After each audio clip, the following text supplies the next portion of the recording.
Hello, everybody. I'm Bob Wildfong with Seeds of Diversity, and I'm here today talking about why you might want to grow organic seeds. Let's start off with just what are organic seeds? It's just like anything else that might have the word organic in it. If you talk about organic food, say organic lettuce or organic wheat or even organic cotton, these are things that are grown organically. They're grown on organic farms, and the way that they're grown makes them organic. It's the same thing with organic seeds. They're produced usually on an organic farm under certified organic conditions, and it's a way that produces farm products. That can be food, it can be fiber, it can also be seeds that use natural materials and natural methods. We like to think about organic produce and organic food as something that's safe and sustainable. It's something that is healthy for us. It's something that's healthy for the land. It's healthy for the people who are working at the farm. And those are all the kinds of reasons why we support organic seeds at Seeds of Diversity. You can get organic seeds in lots of places. It's interesting that there's a big difference between organic vegetable seeds and organic farm seeds. There are many organic farms in Canada, and you can imagine that farmers need lots of seeds. If there's a vegetable producer with a big farm growing organically, they're going to need a lot of organic seeds in order to plant that farm. And that means as gardeners, when we find packages of seeds, they're usually either the leftovers that the farmers haven't used, or else they're coming from a small company that can only provide a small amount of seeds, and they're not selling to farmers anyway. They're selling to gardeners because they're a small scale company. So you'll find lots of smaller producers, maybe just independent seed growers who have their own little seed catalog, but they're growing in a certified organic farm. And that means they can produce organic seeds at a scale that's good for gardeners. If you're looking for farm scale vegetables, you usually won't find those in small packages.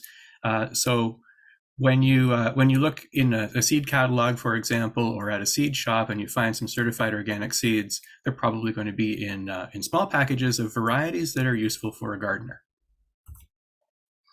There was a study some time ago, and this is nearly 10 years old now, but it's interesting to see kind of the way that organic seeds have been used in the Canadian marketplace. I'll draw your attention over to the illustration over on the right, where it shows the total value of organic seeds in Canada was $78 million in that year. And if you look at the numbers in those sort of leaves, they show that about a third of that was field crop seeds that farmers had saved themselves, and approximately a third of it is vegetable seed. And then a little less than a third of it is purchased field crop seeds. And it's interesting, again, to think of the difference between certified organic vegetable seed and farm seed. There must be lots of farmers planting lots of seeds. And you would sort of think that more field crop seed would be used than garden seed.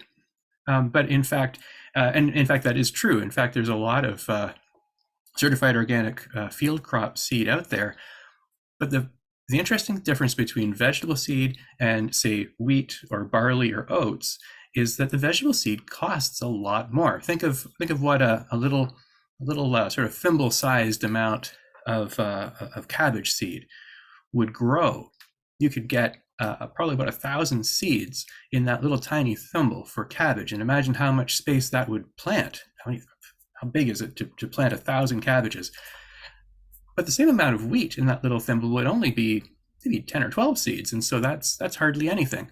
The fact is, vegetable seed goes a lot further, and it's also a lot more expensive. So when we look at the differences in prices between total vegetable seed and total farm seed, the vegetable seems to come out to be a huge amount, but it's actually not that much in terms of volume. Where would you get organic seeds? From a little seed shop, from maybe an independent seed producer that you know of in your area? We like to plant organic seeds because we think maybe they're safer, maybe they have less poison in them. And here's a little picture over on the right of some treated seeds. Have you ever seen these where the seeds are actually coated with pesticides, so that when they're planted, and they might be fungicides too, that prevents the seed from spoiling in the ground and prevents it from being eaten by insects while it's trying to sprout. Organic seeds obviously don't have pesticides applied to them. They obviously are grown without pesticides in the first place. So sure, they wouldn't have as much toxin. But if you think about it, the amount of pesticide residue that's probably on a seed and the amount that would contribute into the soil in your garden is really, really negligible. And we're not really growing organic seed because we're worried about them being somehow contaminated with toxins. Maybe we're planting organic seeds because we are concerned about pollinators. And certainly we are concerned about pollinators, but it isn't usually the seeds that you plant in your garden that have anything to do with pollinators. It might be that you're encouraged to plant native plants that are more useful to pollinators. They provide food and habitat. You're certainly encouraged to not spray pesticides in your garden because those obviously kill pollinators. But the seeds won't do that. Not garden seeds anyway.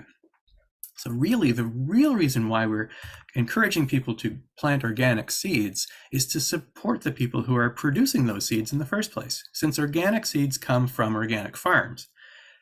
When you purchase organic seeds, you're supporting a farmer who's growing organically, who's looking after their land in an organic way, who's using sustainable farming practices, and who is protecting pollinators on their land. Supporting those things, that's just as important as doing those things yourself. So buy organic seeds, because then you're supporting the people who are growing organic things, like organic food, like organic fiber, and like organic seeds. If you want to save organic seeds yourself, it seems like a really easy thing to do, right? Just save seeds like you'd save any other kind of seeds, but don't use pesticides and don't use fertilizers. And that's that. But that's not really how organics works. You shouldn't just think of organics as an absence of pesticides and chemical fertilizers. If you try to grow any kind of plant just without those things, you'll find that they don't necessarily grow better. I remember when I was first starting out gardening, I thought, well, I'm not going to use any chemical fertilizers. I'm not going to use any pesticides. And I planted some seeds and they didn't grow very well. The reason was my soil was poor. And we've all forgotten that a few generations ago, lots of people were getting around with horses. People had lots of horse manure and they were fertilizing their garden with manure. Then when we got cars instead of horses, we didn't have manure handy, so we used chemical fertilizer instead. And we can't just stop doing that and not go back to the original way of increasing the soil fertility with things like compost. You might not have horse manure where you are, but you can generate your own compost, or you can get it from a local landfill if they produce that. And you can use the same kinds of techniques that were used before we had pesticides. So crop rotation, natural insect control. Organics is not about not doing certain things. It's about doing the things instead that we kind of started using pesticides and fertilizers to do during the 20th century, going back to those original practices. So find some good compost, learn about natural insect control, grow a lot of diverse crops, because that helps make your garden more resilient. And then when you save seeds in a garden that is healthy, that has good natural ecosystem support, that is healthy for the plants and healthy for the soil and also healthy for you, well, then you'll be saving healthy seeds. Another reason why we support organic seeds is that whenever we save seeds, we're kind of selecting them for the conditions that they're grown in. And whenever you select a generation of seeds, it'll be the most successful plants that you'll save the seeds from. So if you're growing your plants in organic conditions, then you're saving seeds that grow well in organic conditions. And if you do that over and over again, you'll have every generation a population of seeds that's even better for organic growing. We need to do this, okay? We have a lot of plant varieties out there that have been bred under a chemical pesticide regime, and they grow really well in those conditions, but we want them to grow in organic conditions instead, either in our farms or our gardens. And in order to do that, we need to select the best plants that will grow in the conditions that we want to grow them in. I want to call your attention to this friendly little fellow down in the bottom right corner. You know what that is? That's the probably the organic enemy of the tomato that's up above. It's a tomato hornworm, and he likes nothing else better than to eat up all the leaves and the stems and the tomatoes that he can find.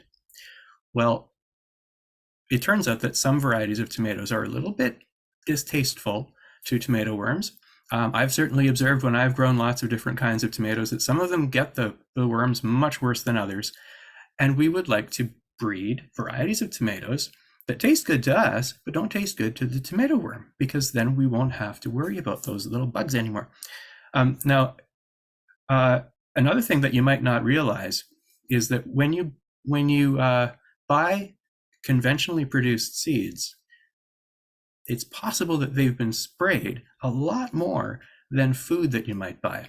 And why is that? Well, it's because if, say, tomatoes are produced for food, that's for us to eat, then there are restrictions on how much pesticide they can be sprayed with, for obvious reasons. But if the tomatoes are grown for seeds, that is, the tomatoes will not be eaten by anybody, they'll just be processed to get the seeds out of them, then they're not a food crop.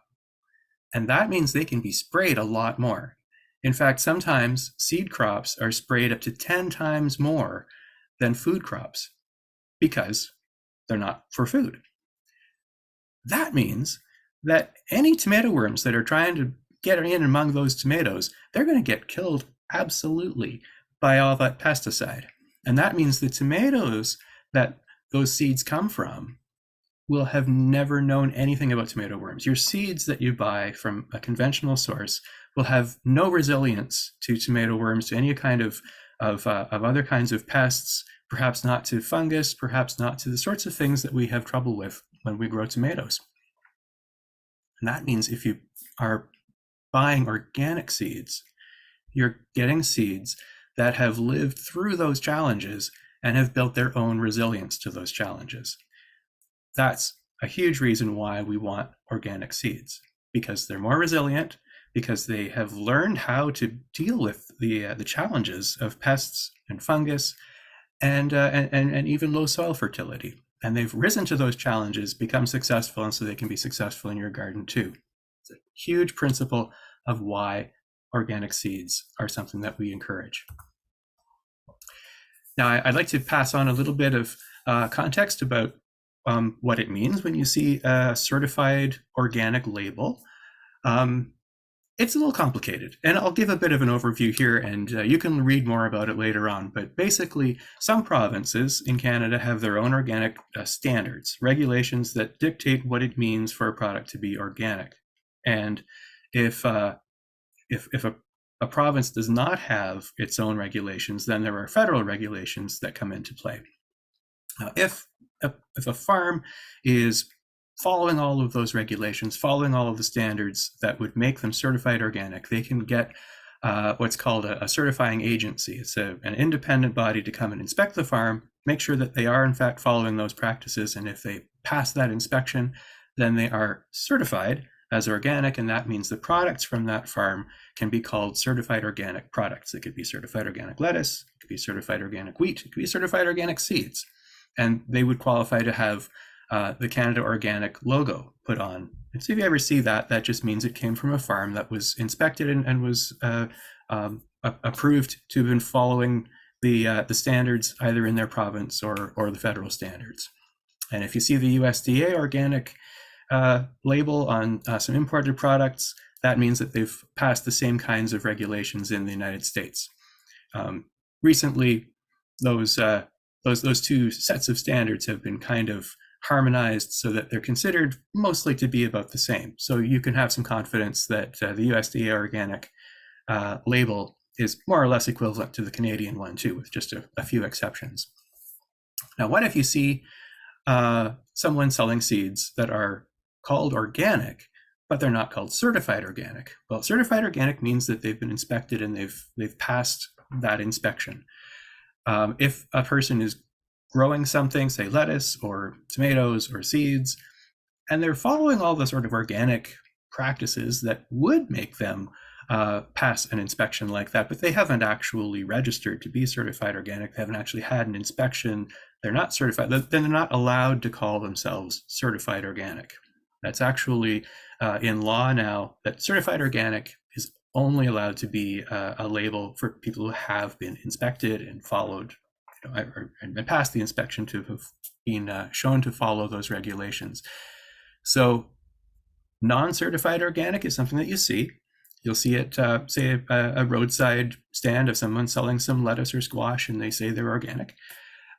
What they mean is that they're following what they interpret as organic principles and organic standards, and it's up to you to decide whether you think that they are and you believe that, but there's just no inspector telling you that it is. We have lots of organic seeds around. In fact, Seeds of Diversity asks its members, do you grow your seeds organically? So if you look in our member seed exchange and you see that person is growing their seeds organically, it doesn't mean they're certified organic. It just means that they are saying that they do follow these kinds of natural ways. And I think that's important to encourage, and I think it's important to recognize that that's something that we all want to support. But not everyone is necessarily certified. There are some new varieties coming on the market, I hope pretty soon, out of projects like this that are participatory partnerships between farmers and researchers who are developing varieties on organic farms that are being field tested and evaluated for growing better under organic conditions. I mentioned before that we have lots of varieties that were bred under standard conventional conditions with pesticides and fertilizers, and they don't always grow so well. When you take away those pesticides and fertilizers, you need to also have things like good healthy soil. You need to have natural insect control sometimes. Well, there are varieties that respond to those organic inputs better than the conventional ones do. So if we can breed vegetables under organic conditions on organic farms, then we can have better varieties for organic growing.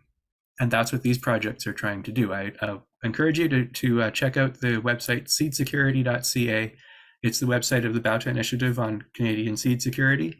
And that's where a lot of the information about this participatory plant breeding is going on.